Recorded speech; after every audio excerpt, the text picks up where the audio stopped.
social para el sistema político, para el sistema económico? Sí, a nosotros nos contaban cuando estudiamos la Revolución Francesa en la escuela que hubo un momento en que las clases más pudientes, la nobleza y el clero, tenían todo el poder, y entonces poco a poco y el resto de la sociedad estaba amalgamada a lo que llamaban el tercer estado, que eran pues la burguesía, la plebe en definitiva, la burguesía, los campesinos y demás. Pero había una gran diferencia porque los burgueses empezaron a crecer, empezaron a ganar poder, empezaron a ganar capacidad económica, hasta el punto de que había algunos burgueses que tenían más poder económico que los nobles, tenían más influencia, o sea, habían ganado más poder social. Y digo, ¿qué sentido tiene que me esté mandando esta gente solo por unos títulos ancestrales y ahora mismo nosotros tenemos más poder económico, más influencia, más capacidad mediática? Digo, entonces, ¿por qué tenemos que someternos? Ahora estamos en la misma situación. O sea, vivimos en un sistema neofeudal en la cual hay unas clases dirigentes que no justifican el dinero y el poder que manejan con sus méritos. O sea, los políticos, por ejemplo, pues no responden realmente a sus errores. Cuando cometen un error, pues diluyen, están todos los países con unas deudas monstruosas, que si eso fuera una empresa, pues estaría en quiebra y estarían todos los accionistas a lo mejor en la cárcel. O sea, y sin embargo ellos no cubren responsabilidades. Lo mismo, el mundo académico prácticamente no produce ideas buenas en términos de salud, y si las produce, pues no dejan que se ejecuten, persiguen a los médicos disidentes. O sea, realmente hay una diferencia enorme entre lo que es un mundo tecnológico que avanza a supervelocidad, un mundo político que está completamente estancado, un mundo mediático donde los medios de comunicación son prácticamente obsoletos en cuanto a capacidad que tienen de dar buenos mensajes. O sea, venden basura prácticamente por sistema. Entonces, una espiritualidad en la cual cada vez hay más individuos que empiezan a prosperar, a crecer a nivel de influencia social, que se convierten en actores políticos. Ahora mismo los mejores influencers tienen mucha más audiencia que los medios de comunicación tradicionales. Total. Esto es un cambio de paradigma, esto es un cambio de poder, y lo que va a suceder es que van a seguir creciendo todas las personas con influencia, todas las personas van a crecer en cuanto a poder, en cuanto a riqueza, y habrá un momento, digo, estos políticos no nos representan. Estos magnates millonarios que están aquí dirigiendo los planes de la UNESCO, de la ONU y tal, no nos están representando. O sea, no están representando lo que es un movimiento social, sino que nos están poniendo una agenda, y en lugar de ser lo que debería ser la política, o lo que nos explican que debería ser, que es que realmente la política responde a lo que la sociedad quiere y se ajusta a ella y trata de darle cauce, nos encontramos que es al revés, que eso es una política que nos intenta imponer a la sociedad, que intenta modularla con ingeniería social, y va a las cosas de arriba hacia abajo y no de abajo hacia arriba. Entonces, lo que va a pasar ahora es que estamos subvirtiendo esto. Si hay suficiente empoderamiento en suficientes individuos y estos consiguen amalgamar toda la sociedad, o sea, hacemos un trabajo de ingeniería social pero inversa. Ahora son los influencers sociales, todas aquellas personas las que consiguen influir en sociedad, entonces igualamos la contienda y ya no es el sistema el que desde arriba maneja la sociedad, sino que es la sociedad la que empieza a organizarse de una manera mucho más orgánica. Me hace mucho sentido porque mira que llevo entrevistando muchas personas, ¿no?, que pasan por el podcast y todos y cada uno de ellos por alguna razón siempre traen el concepto de ese nuevo paradigma. Te hablo desde médicos que ya no ven la medicina como síntoma, enfermedad, pastilla, ¿no?, sino que ven al ser humano como un ser holístico, ¿no? Y todos, me parece súper interesante desde ese concepto. Tema podcast, por ejemplo, ¿no? Ahora que estamos en este espacio, se dice que los podcasts van a ser los nuevos medios de comunicación, ¿no? Que ya las nuevas generaciones no están consumiendo la televisión tradicional, sino precisamente este tipo de espacios. Entonces, me hace mucho sentido todo lo que tú dices, porque realmente eso es lo que está pasando ahora. Esta transformación, ¿cuánto tiempo, cuántos años más se espera que siga evolucionando esto? ¿O esto es algo puntual del 2025? Son muchos años. O sea, esto arranca y mínimo tiene un alcance de 7 años. Wow. Entonces, claro, es una oleada muy fuerte, muy poderosa, y es un camino que son 7 años, mientras dure una coordenada que es Urano en Géminis, y especialmente todo esto, claro, son muchos años para que haya una transformación profunda de la sociedad. El concepto que decías, por ejemplo, esto de los medios de comunicación y de los podcasts, eso es uno de los cambios más importantes que hay, porque precisamente nuestra sociedad está muy permeada desde la esfera mental. O sea, si nosotros decimos, ¿por qué tienen los gobiernos el poder mediático impositivo que tienen? Y es gracias a que tienen los medios de comunicación y un trasfondo educativo completamente bajo control. Entonces, el dominio de la opinión pública, el dominio de lo que la gente piensa, de lo que la gente cree que es verdad y lo que no lo es, el dominio del relato, al fin y al cabo, es lo que justifica y legitima poderes que en muchos momentos son abusivos. Si ese poder mediático cambia, si de repente la sociedad empieza a tener otras esferas de influencia, claro, ahora mismo en televisión prácticamente no se entrevista a nadie interesante, inteligente, o que pueda dar un mensaje mínimamente crítico con algún gobierno de turno, o mejor dicho, con el sistema. Pueden criticar a lo mejor alguna política muy específica, muy concreta de un partido político. Pero una crítica al sistema, por ejemplo, tal y como está entramado, a las injusticias muy flagrantes y sangrantes que hay, los propios partidos, como viven de ella, jamás atacan a lo que es la esencia del propio régimen y todas las arbitrariedades que existen o cosas que no respetan ni siquiera el espíritu de las leyes que dicen defender. Entonces, todos los divulgadores alternativos o todas las personas inteligentes que están dentro de su rama, al final, ¿dónde tienen cabida? En podcast. Y si los podcasts cada vez tienen pues más visibilidad, pues significa que la gente está consumiendo eso. Y sobre todo, ¿qué gente es la que lo consume? Pues la gente más abierta de mente, la gente más despierta, la gente con más pensamiento crítico, que son los que van a cambiar la sociedad y los que van a modular también y van a conseguir que algunas ideas que muchos tienen en la cabeza pero que no han encontrado respaldo mediático, de repente, ahora pues estoy viendo a alguien que está diciendo exactamente lo que yo pienso, pero de una manera más elaborada, con una experiencia clínica que le avala y por lo tanto me está dando una fuerza y una convicción para redundar en lo que yo siento e intuyo, porque muchas veces, claro, si yo por la televisión todo lo que dicen es contrario a lo que yo intuyo, al final acabo desautorizando mi intuición. Ahora, si voy viendo profesionales que trabajando en diferentes disciplinas llegan a las mismas conclusiones a las que llego yo intuitivamente, pero encima las refuerzan con datos, con experiencias y las amplían, dices, vale, pues tengo que ir por el camino correcto por fuerza. Interesantísimo, me encanta esto. No, sí, porque me hace sentido todo lo que acabas de mencionar. Sin embargo, seguramente las personas hay algunas que están escuchando este podcast y que están escuchando de astrología, todavía dudan de esto, ¿no? Porque pues finalmente quizás muchos se han criado todavía en este paradigma de qué es científico y qué no es científico, y quizás la astrología está todavía en ese parón de pseudociencia, ¿no? ¿Cómo interpretas tú este término? ¿Hay alguna base científica que pueda sustentar la astrología como válida para todo lo que estás comentando? Sí, por supuesto que la hay. Aquí la cuestión, cuando empiezo a estudiar la astrología en 2001, pues me hago esas preguntas y busco a ver qué se ha dicho hasta ahora, en qué punto está el debate, para saber un poco dónde estamos parados. Es decir, a ver, ¿esto de qué va? Porque evidentemente esto tiene muchos años y quiero entender un poco dónde estamos parados actualmente. Entonces sí, está considerada como una pseudociencia y la versión o explicación oficial es que primero, que no plantea un modelo que sea congruente con las leyes físicas conocidas, que no explica el fenómeno, pero además te dicen que el fenómeno no funciona. O sea, no solo dicen que el fenómeno no podría explicarse, o sea, que no tiene sentido que haya una relación entre la posición de los planetas y lo que acontece en el plano terrestre, sino que además te dicen que incluso aun aceptando esa premisa y pongamos que es una fuerza desconocida, es que tampoco funciona porque cuando hemos hecho una serie de experimentos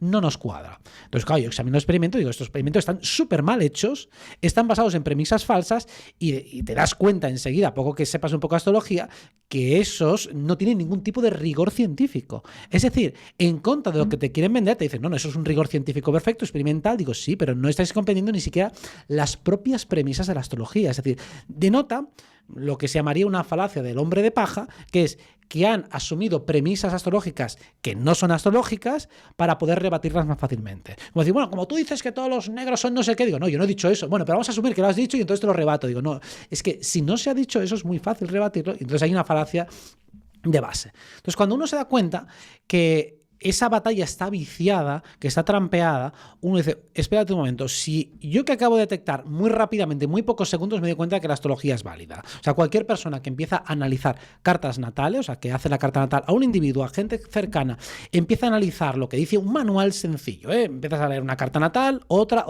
de muchas personas conocidas, y digo, a ver, algo de esto está funcionando porque hay rasgos muy significativos de cada uno, diferenciados de uno para el otro, que realmente encajan perfectamente.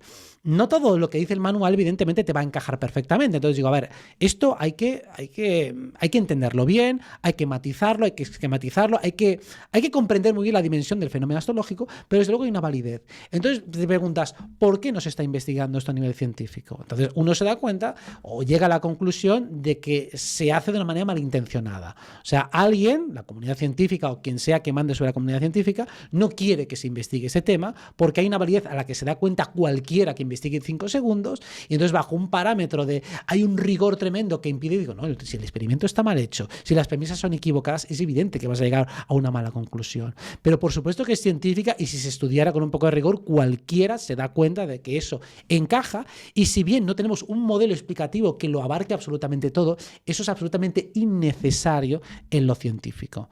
En lo científico, cualquier ciudadano de hace 4.000 años llegaba a la conclusión experimental de que el Sol estaba calentando, aunque no comprendía ni a qué distancia está el Sol ni cómo lo hace, pero la evidencia clínica experimental es evidente. Con la astrología es lo mismo, que los signos del zodiaco con los que naces influyen en tu vida que está marcando, eso es una evidencia facilísima de comprobar. ¿Por qué está pasando? Podemos tener hipótesis y algunas son muy complicadas de poner a prueba. Podemos hacer modelos, pero la ausencia de un modelo en el que hay un consenso de todos los astrólogos no invalida una serie de observaciones que son perfectamente válidas y facilísimas de comprobar en la experiencia. Ahí es donde yo te hago también la pregunta, ¿no? ¿Cómo es posible que la posición de los planetas pueda influir o determinar la personalidad de alguien? Claro, aquí es donde nosotros entramos ya en la parte más especulativa, podemos modelar y entender el universo con unas reglas distintas a las que nos han explicado. A nosotros nos han explicado desde el modelo cientificista que todo nace de la materia, es decir, que nuestra propia mente es un producto del cerebro, con lo cual cualquier cuestión que tú elabores en tu espacio mental es, en definitiva, materia en un estado más sutil. La astrología ya parte de un lugar inverso, es decir, partimos de la idea de que lo mental, lo energético, lo invisible prevalece a la materia. O sea, la materia surge de lo sutil y luego se hace en lo denso. Esto es algo que cuando uno, por ejemplo, está en un sueño, se da cuenta de que, bueno, tú estás en tu espacio mental. Y sin embargo, en un sueño tú puedes tocar, puedes saborear, o sea, puedes crear una realidad, vamos a decirlo, pseudomaterial, pero que obedece a las leyes materiales. O sea, yo puedo probar una fresa en un sueño y sabe a fresa y puedo tocarla. Entonces, la hipótesis astrológica primero nos dice que existe lo energético, que existe lo invisible. Y entonces todo lo que vemos aquí físicamente, por ejemplo, esta mesa tiene un equivalente energético. Por ejemplo, en la mente está esta mesa. Y esa mente, si tú imaginas, por ejemplo, en tu mente que esta mesa se rompe, pues hombre, esta no se va a romper. Pero si me lo imagino cada día, y muchas personas lo imaginan cada día, al final le pasará algo a esta mesa y alguien se la cargará. Que eso es ya el paradigma de creación de realidad. Entonces nosotros, desde la astrología, nos damos cuenta de que los planetas, sea lo que sean esos planetas, tienen un campo energético. Y ese campo energético está vinculado y conectado al nuestro. Entonces, si ese campo energético se va moviendo y va haciendo una sucesiva, como si estuviera jugando una especie de Monopoly, va cambiando de casilla, cada ficha cambia de casilla, entonces eso es como si a nosotros nos afectara de alguna manera. Si yo soy un campo energético, por ejemplo, rojo y azul, y ahora viene una energía amarilla, pues yo voy a combinarme con esa energía amarilla. Y si viene una roja, va a amplificar la mía. Pues es algo parecido a eso. Entonces, los planetas, sea lo que sean esos planetas, tienen un campo energético que tiene una serie de principios y características muy determinadas y se va a sí mismo combinando con otros. El planeta se vincula con el signo de la constelación en la que está y así mismo con el espacio del cielo que está ocupando en ese momento, y eso es como si creara una especie de patrón, un holograma energético que luego se te queda acoplado cuando naces. Y siempre vas jugando con esa plantilla y esa plantilla va interactuando con tu propio psiquismo y tú vas jugando dentro de ese espacio. Y así mismo todo lo que va pasando a nivel de fuera, incluso cuando interactúas con otro individuo, también te va haciendo reaccionar en ese marco o campo o entramado energético. ¿Qué opinas tú acerca de, porque si hablamos de astrología, pues todos hemos tenido alguna experiencia con la astrología, entre comillas, superficial, es decir, ¿no? Las revistas que te traen el horóscopo día por día o semana por semana, esto es lo que te va a pasar, ¿no? O sea, ¿cómo explicas eso? De que existe una astrología simplista, ¿cuál es tu opinión acerca de eso? ¿Y cuál es la verdad acerca de la astrología? en sí. La astrología simplificada, la que está en los periódicos, no es inválida, está hecha por astrólogos profesionales. Lo que pasa es que, evidentemente, si nosotros tenemos que clasificar a la sociedad en 12 signos, evidentemente el abordaje va a ser superficial. Es como, bueno, vamos a dividir la sociedad entre hombres y mujeres. ¿Encontraremos algunos patrones? Hombre, sí, algunos encontraremos, pero evidentemente nos vamos a encontrar con muchas excepciones porque no estamos yendo a toda la especificidad del individuo. Incluso decimos, vale, hombres, pero vamos a dividir entre los que miden más de 1,80 y los que miden menos. Y vamos acotando y poniendo parámetros. La carta natal sería agregar muchos más parámetros a nuestro signo del horóscopo. El signo del horóscopo es una de las cosas que nos representan y que tiene la facilidad que es muy fácil de calcular, porque todo el mundo más o menos sabe cuál es su signo del horóscopo, porque se basa en la posición del Sol por las constelaciones, y eso significa que cada año sigue el mismo patrón regular. Como cada año sigue el mismo patrón regular, todo el mundo puede saber fácilmente su signo del horóscopo. Ahora, si a la gente le preguntas dónde tienes la Luna, dónde tienes Mercurio, la mayoría no lo van a saber, salvo que sepan de astrología, o el ascendente, o la casa 3, o la casa 4, entramos en una serie de parámetros técnicos que, por supuesto, van a añadir mucha más información. No es que la del horóscopo no sea válida, pero es obviamente una simplificación. Es como decir, bueno, pues tú por ser hombre, por ser mujer, por ser española, por ser de aquí o por ser de allá, hombre, algún parámetro sacaremos, pero no vamos a saber muchísimo de ti. Pues la carta natal vendría a ser, bueno, pero en específico, el día que tú naciste, a la hora que tú naciste, en el lugar que tú naciste, vale, pues eso ya nos va a dar muchas más coordenadas, mucha más información, que esa astrología más especulativa, que si bien es válida, como por ejemplo, haremos también una astrología también más divulgativa, más a grosso modo, es válida, pero obviamente es de trazo grueso. No vamos a poder llegar al mismo nivel de detalle que si entramos en lo particular.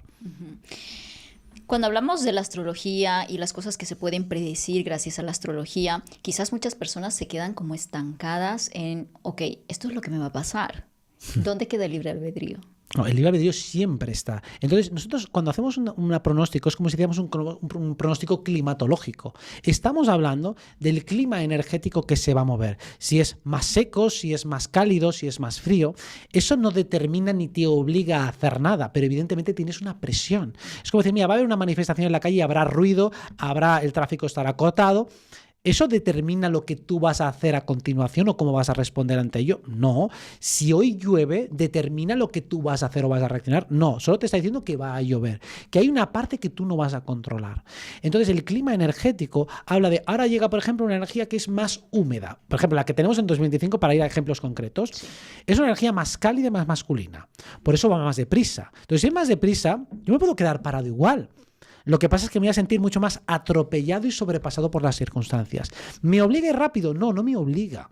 Es recomendable que lo hagas, es recomendable que te muevas. Si no, a lo mejor empiezas a tener taquicardias, empiezas a notar que la gente te empuja, que te atropella. ¿Significa que te van a atropellar? No, significa que si te paran es fácil que eso suceda. Si hay una manifestación de gente gritando por la calle y tú quieres pasar sí o sí en contradirección, es muy probable que al final tengas choques, que tengas gritos, y si incluso si te quieres confrontar contra ellos, a lo mejor hasta tienes un accidente violento. Entonces, ¿la astrología determina que vas a tener un accidente? No, determina que va a haber una muchedumbre en dirección contraria y tú decides si te unes a ellos con la pancarta, si cambias de acera, si cambias de lugar, si te enfrentas a ello. Nadie te dice lo que tú vas a hacer, pero sí una serie de coordenadas que vienen fijadas desde fuera y con las que tú te puedes o acompasar, o puedes enfrentarte a ellas, o puedes intentar evadirlas o eludirlas. Puedes hacer lo que tú quieras de acuerdo a tu personalidad, pero desde luego te interesa acompasarte con ellas armoniosamente para sacarle el máximo resultado posible. Bueno, dicho esto, me gustaría que avancemos hacia los signos. ¿Qué te parece si hacemos un repaso de todos los signos y a ver qué le espera a cada uno de ellos en cuanto a distintos ámbitos, tanto de energía, quizás de profesional, etcétera, económicos, en fin, qué oportunidades hay para cada uno de estos signos? ¿Te parece? Perfecto. ¿Quieres que hagamos los signos en orden o los organizamos por elementos, que a veces es más fácil organizarlos así? Para... Lo que tú prefieras. Perfecto. Yo prefiero organizarlos por elementos. Perfecto. Porque así encontraremos bastante paralelismos entre los diferentes grupos. Perfecto. Entonces empezaremos con los signos de fuego, que son Aries, Leo y Sagitario, los signos de fuego.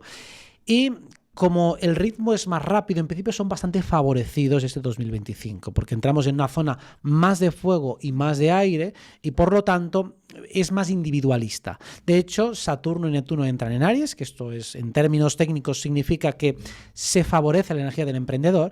Y la metáfora esta que he dicho, que es como un crono en marcha, que ahora toca actuar, y entonces ahora paramos y actuamos y paramos, eso es Saturno en Aries. Saturno es el cronos, literalmente, de la astrología, y al estar en Aries es una situación un poco incómoda, porque es como cuando jugamos bajo presión. O sea, te obligan a actuar, te guste o no, como cuando juegas una partida de ajedrez de estas que te ponen tiempo, y entonces puedes estar un poco estresado, pero realmente es mucho mejor actuar y hacerlo mal que no quedarse parado.